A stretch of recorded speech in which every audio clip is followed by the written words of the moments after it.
शरीर कापायला लागलं. पुरुष अशा प्रकारचं शरीर आणि सुदामदेव भगवान परमात्म्याला भेटण्याकरिता निघाले. हातामध्ये केवळे आहे आणि भगवान परमात्म्याला भेटण्याकरिता निघाले. पण देवाने मदत केली बघा.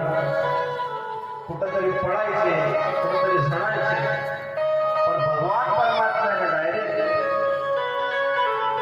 सुदामदेवाला द्वारका नगरीमध्ये आणून सोडलं. द्वारका नगरीमध्ये आल्यानंतर भगवान परमात्म्याच्या दारापर्यंत सुदामदेव पोहोचलेले आहेत आणि तिथं द्वारपालाला काढवलं. विचारलं ब्राह्मण देव कुठून आले आपण, काय नाव आपलं? पण मला कृष्ण परमात्म्याला भेटायचं. आणि कृष्ण परमात्मा कोण आहे? माझा सखा आहे.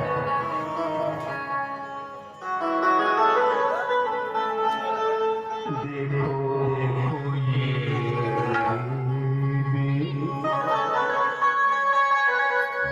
ये